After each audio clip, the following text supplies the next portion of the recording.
मौलवियों को चूना लगा लगा के बैठे हुए। इमाम साहब को तो मत पूछे, चूना के साथ कत्था भी लगाते हैं। बेचारे इमाम साहब की तनख्वाह 4000 5000 देते हैं। क्या ये समाज की बुराई नहीं है? क्या ये समाज का नासूर नहीं है? क्या ये समाज का कैंसर नहीं है? क्या ये समाज का टीवी नहीं है? कसम खुदा की समाज का बहुत बड़ा पाप है। मैं एक वाकया सुनाता हूँ। कहते होंगे कि मौली साहब है तो मौली साहब का पार्ट ले रहे हैं, मौली साहब है तो मौली साहब का साइड ले रहे हैं, पक्ष में बात कर। नहीं, एक वाकया सुनिए जो मैं हमेशा सुनाता रहता हूँ। मेरे दिल में एक आग लगी हुई है। इन मौलवियों पे बहुत अत्याचार हो रहा है, इमाम लोगों पे बहुत जुल्म हो रहा है, इसलिए मैं हर जलसे में आवाज़ उठाता हूँ। अभी गया में भी मैंने आवाज़ उठाया। हमको इमाम लोग दुआएं देते हैं। कितने इमाम की तनख्वाह बढ़वा दी अल्हम्दुलिल्लाह। अइम्मा हमको दुआ देते हैं। गया ज़िला में इमारत शरिया की टीम गई हुई थी। मुफ्ती आफ्ताब आलम साहब, ये गीदरगंज मधुबनी ज़िला में संग्राम के करीब है गीदरगंज, वहीं के रहने वाले बड़े अच्छे जय्यद आलिम दीन हैं। वो भी थे वफ्द में। मस्जिद में तकरीर हो रही थी। मुफ्ती आफ्ताब साहब तकरीर करके बाहर टहल रहे थे, पसीना सुखा रहे थे, और अंदर दूसरे मुकर्रिर तकरीर कर रहे थे। मस्जिद के गेट पर एक निकाब पोश जवान औरत गेट पे खड़ी है। अब मुफ्ती आफ्ताब साहब को ऐसे ऐसे बुलाती है। मुफ्ती आफ्ताब साहब डर गए, अरे बाप रे, हमको काहे बुला रही। गए बेचारे गेट पे। मौलाना साहब, इमारत शरिया से आप ही लोग आए हैं? तो हाँ, क्या बात है? ये समझे का कि तलाक उलाक दे दिया होगा इसका शौहर, मसला पूछ नहीं। तो इमारत शरिया से आप ही लोग आए हैं ना? तो हाँ। ए हजरत सुनिए ना, मैं इस मस्जिद के इमाम साहब की बीवी हूं। कौन है? मस्जिद के इमाम साहब की बीवी। मेरे 4 बच्चे हैं, 5वां मेरे पेट में है। अय हाय, हालात ने इतना तोड़ दिया था कि पेट के बच्चे के बारे में भी बोलने पे मजबूर हो गए। हालांकि ये बात बोलने की नहीं थी कि 5वां मेरे पेट में। हजरत, मैं इस मस्जिद के इमाम साहब की बीवी हूं। मेरे 4 बच्चे हैं और 5वां मेरे पेट में है, और हम दोनों मियाँ बीवी कुल 7 आदमी। और इस मस्जिद का सदर सेक्रेटरी मेरे शौहर को सिर्फ 4000 रुपए तनख्वाह दे रहा है। सिर्फ 4000। क्या 4000 में 7 आदमी का खर्चा चलेगा? जरा आप आवाज उठाइएगा थोड़ा सा, अल्लाह आपका भला करेगा। शर्म नहीं आती? कितना बड़ा अत्याचार, कितना बड़ा जुल्म है।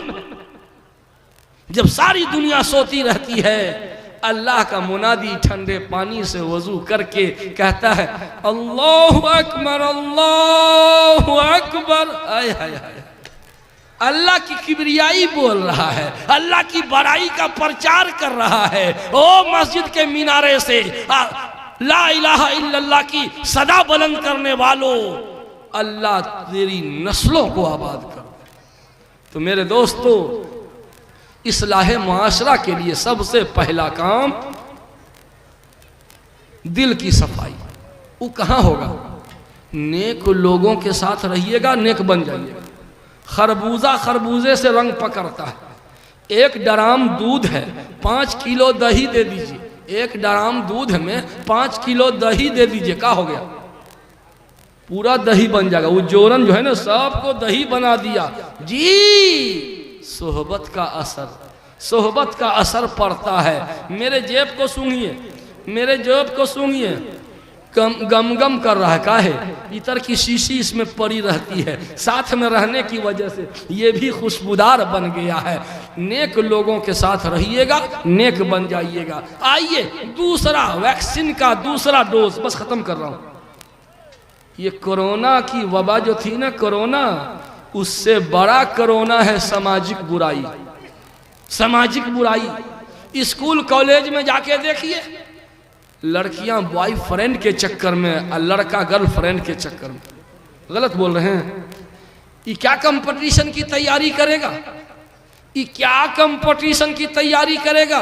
ये तो किसी और कंपटीशन में लगा हुआ। मैं अरवल जिला से गुजर रहा था 3 बजे भोर में तकरीर करके। गैर मुस्लिम नौजवान 3 बजे भोर में एक्सरसाइज कर रहा था, जंप कर रहा था, हाई जंप कर रहा था, दौड़ लगा रहा था। क्यों क्यों क्यों? फौज में भर्ती के लिए। फौज में भर्ती के लिए 3 बजे भोर से गैर मुस्लिम नौजवान एक्सरसाइज कर रहा है। ये झंझारपुर का ये प्लास्टिक का नौजवान, ये झंझारपुर की धरती पर ये अच्छी पर्सनालिटी का नौजवान क्या ये एक्सरसाइज नहीं करता ताकि हमारी बहाली भी फौज में हो? लिख लोरा पर पत्थर, जल्दी से सऊदी भेजो, जल्दी से सऊदी भेजो, पासपोर्ट बनवाओ, वीजा मंगवाओ, पैसा बटोर बटोर के लाओ। अब बुढ़ा कब्र में पैर लटकाए हुआ है, बच्चे को तालीम ऊंची नहीं दिया, पैसे का ये लालची बचपन में कमाने के लिए भेज दिया, होटल में जूठा प्लेट धोने के लिए भेज दिया। माँ बहन की गाली सुन सुन के, माँ बहन की गाली सुन सुन के आपका बच्चा पैसा कमा के भेज रहा। याद रखिए, नाबालिग बच्चे से कमाई करवाना हराम है, हराम है, हराम है। नाबालिग बच्चे की कमाई खाना हराम है। क्यों? उसके पढ़ने की उम्र है। अगर आप गरीब हैं तो भीख मांगना जायज हो सकता है, भीख मांगना जायज हो सकता है, मगर नाबालिग बच्चे की कमाई खाना जायज नहीं हो सकता। नाबालिग बच्चे की कमाई खाना जायज नहीं, हराम खा रहे, हराम खा रहे हैं। तो हम तो गरीब आदमी, भीख मांगो। मजबूरी में भीख मांगना जायज हो सकता है, मगर मजबूरी में नाबालिग बच्चे से कमवाना जायज नहीं हो सकता। तो दूसरा काम रसूलुल्लाह ने क्या किया? गुनाह के रास्ते को बंद कर दिया। क्राइम जराइम भ्रष्टाचार के रास्ते पर नो एंट्री, पहरा बैठा दिया। जैसे ये बेपर्दगी और ये बदनजरी क्या है? ये ज़िना का नेशनल हाईवे है। जिस समाज में बदनजरी होगी, बेपर्दगी होगी, वो समाज बलात्कारियों का अड्डा होगा। ये बलात्कारियों का अड्डा होगा, रेप और गैंग रेप करने वालों का अमाजगाह होगा। इसलिए मेरे भाइयों, अपनी बेटियों को पर्दे का पाबंद बनाइए। उसी तरह शराब पर पाबंदी लगा दी, बिहार सरकार ने भी पाबंदी लगाई और रसूलुल्लाह ने भी पाबंदी लगाई थी। एक मुनादी ने पुकार दिया, लोगो शराब हराम हो चुकी है। जो लोग पी रहे थे, एक घोंट मुंह में ले लिए थे, हलक में ले जाने के बजाय बाहर उगल दिया, अंदर निगलने के बजाय बाहर उगल दिया, मटका उठा के बाहर पटक के फोड़ दिया।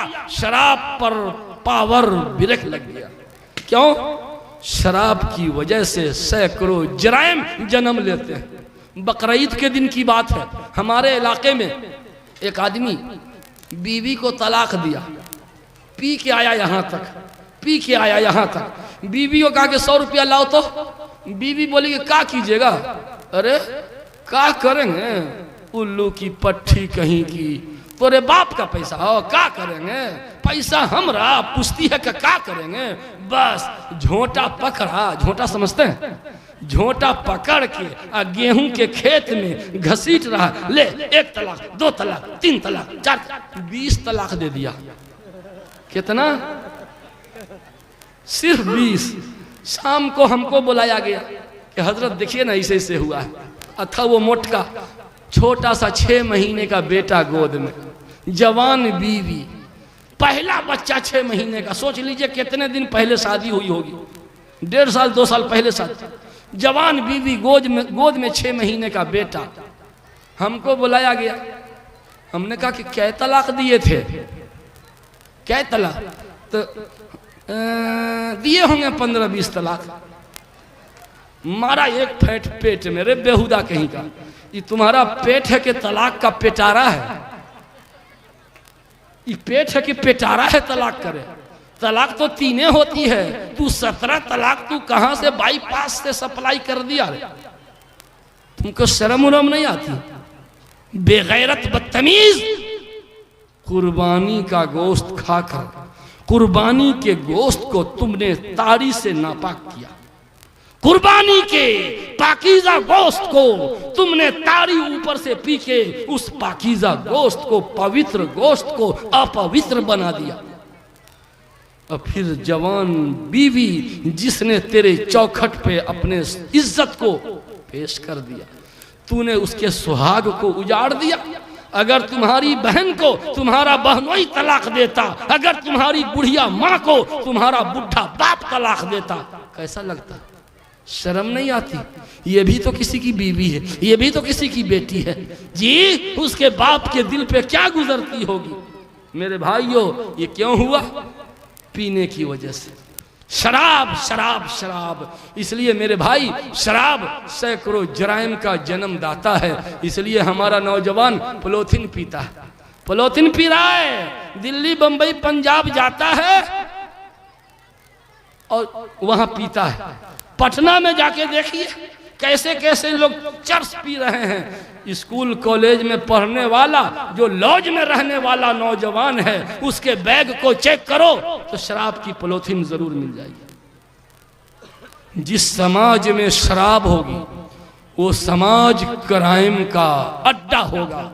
जिस समाज का नौजवान बिगड़ गया वो समाज खून और पीप का तालाब होगा। वो समाज को बदबू तो दे सकता है, खुशबू कभी नहीं दे सकता। और जिस समाज का नौजवान सुधर गया, जिस समाज का नौजवान जाग जाएगा, उस समाज से शैतान भाग जाएगा।